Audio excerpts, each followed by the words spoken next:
Hello, everyone, and welcome to Ace's Media Mayhem, where I like to do reviews and box office predictions for the latest movies, games, and other forms of media. Today, we go back into the early 2000s and look back at a work from Lionhead Studios. Lionhead Studios was founded in 1997 and is best known for two of its franchises, Black and White and Fable. However, in the 2000s, they decided to go in a completely different direction for their next game and created a business simulation game unlike any other.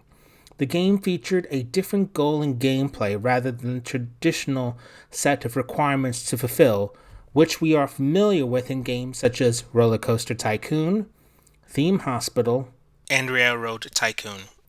Instead, Lionhead Studios left the endgame somewhat open-ended with one goal in mind: to be the best. No, it's not Pokemon. Get that away from here. To do this, they created a game which gave us creative control and freedom to try new things, try our hand at storytelling, and reward us with seeing our creations come to life on a silver screen. In 2005, Lionhead Studios took us from fantasy to reality and made us movie producers in the game, The Movies.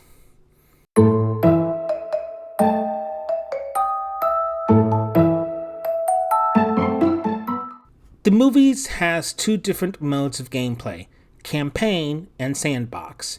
In campaign mode, you start out at a brand new studio as its boss in the 1920s. You need to work at the studio all the way through the early 2000s with the goal of having the most profitable, recognized, award-winning, highest rating, and successful studio by then. This is done through the movies that you make, the management of your stars, the visual appeal of your lot, and a very large number of other factors. You start out with a basic lot through the tutorial, having buildings to hire staff, crew, stars, as well as the start of production and release of films. Later on, additional buildings get opened up to expand your studio, including a laboratory to research film techniques, bars, restaurants, screenwriting offices, a rehab center, and others. There are 5 genres of films for you to produce: action, horror, romance, comedy, and sci-fi. In addition, there are 44 different sets for you to build to have your films based around, including an urban modern bank, a tropical beach, a school library, a battlefield in the middle of war, and a Wild West bank, just to name a few. Combine that with over 100 different costumes, props, and decor, your films can have a lot of variety in them. Creating a film is very easy to do, but challenging to master. You start off with creating a script using the screenwriters on your lot. Then you cast the film with your available talent and crew.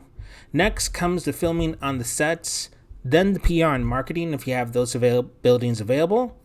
Then releasing the film, and finally archiving it. Simple, right? 5 easy steps.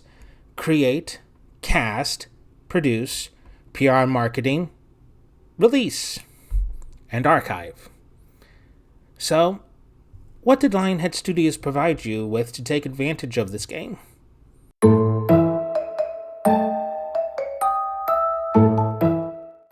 Lionhead Studios created 2 unique programs within the game to help you add your own spin to the movies, which you can take full advantage of in the sandbox mode of the game. First, you have the program Star Maker. The Star Maker is an NPC maker included in every copy of the movie's game, which allows you to create your own NPCs to have as directors or stars on your lot. The program gives you a bit of freedom on customizing your NPC, from facial features to body type, to even setting the thresholds of various levels of attributes for your character, including food, water, boredom, stress, and mood. In addition, you can set their initial level of experience they have in a particular genre. The magic of the movies, however, comes from its second program, which I'd like to call the Movie Maker AIoT, the all-in-one tool, also known as the Custom Screenwriting Facility. This facility gives you complete control of how you want to make your movie, one that is not controlled by the randomization of the game. It may be affected by the number of sets that you have built for you, but once you build all the sets, you can go crazy with it. In this particular building, you have the freedom to choose the sets and scenes to film, the costumes, the positions of the actors, naming your characters, creating a title, choosing the camera angles, props, lighting, and weather, just to name a few features of the custom screenwriting facility. Then, once that script is filmed, there's actually more you can do in the post-production building. Following up after the completion of the film, you can even edit the film in post-production by cutting scenes, adding subtitles, transitions, sound effects, voiceovers, or even music. Plus, you can change the look of the film through the type of film that is used, as well as editing the opening and closing credits of the film. Sandbox mode really gives you the complete freedom to be the writer, the director, the camera operator, and the editor all at once. Now, for a game like this that features a lot of action and input in creating movies, it doesn't have a lot of complex graphics to begin with, especially when compared to games that were released during the same time period, such as Grand Theft Auto San Andreas or God of War. I have reason to believe that the graphics engine design are more akin to what was used in The Sims 2. It may not be graphically appealing, but it works. And when you consider the purpose of the game, which was to make films during that time, you didn't really need a lot of graphic details in order to deliver your story. I can't really say much for the music and sound. It's very simplistic and doesn't offer a lot of options in regards to the tune and having you connect with the game.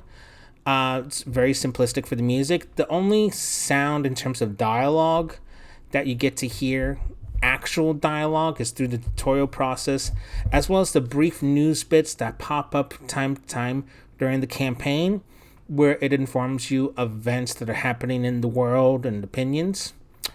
I feel that if the opportunity was made available that this game was remade, I would definitely add a lot more variety to the music and dialogue to give you a more personal experience. So, this game and its expansion had a lot of impact on the gaming community. 1 year after the movies was released, Lionhead Studios released an expansion pack called Stunts and Effects, which expanded the number of decorations, sets, scenes, and technology available in the game, in addition to adding stuntman and stunts. Plus, it included a free movement camera, as well as blue and green screens, which allowed for greater freedom of editing and setting up shots for filmmakers. Lionhead Studios also gave its fans a platform to share their work on a website called The Movies Online. On this website, it allowed players to upload their creations for peer review, as well as entering monthly competitions.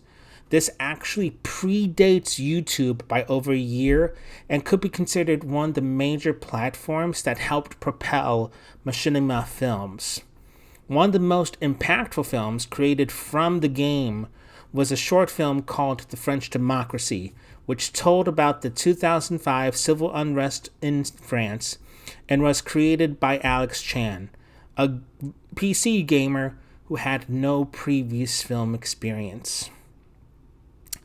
Unfortunately, as we all know, Lionhead Studios is no longer around, forced to shut down in 2016, and even before that, it grew harder and harder for new gamers to enjoy the movies and expansion as more and more updates were made to the security on PCs that actually prevented the game from working correctly.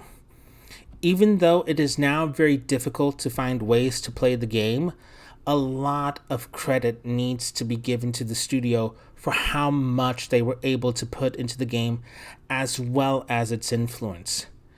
Even though it's been 15 years after its release, people still talk about what the game was, what it could have been, and what it can be if someone were to pick up where it left off. The game may not have lived up to everyone's expectations, but from what it gave us, it was more than enough. I, for one, would love to see someone pick up this treasure left behind by Lionhead Studios and have another go at it. The movies and the movie's stunts and effects get a well-deserved 4 out of 5. Thank you so much for joining me for this review of the movies today. Make sure you take a look at each of the links I have in the description, as I will be uploading copies of the films that I made in the movies. So make sure you check that out, and also make sure you subscribe, like this video, and turn on notifications for any new posts that I make on this channel. Thank you.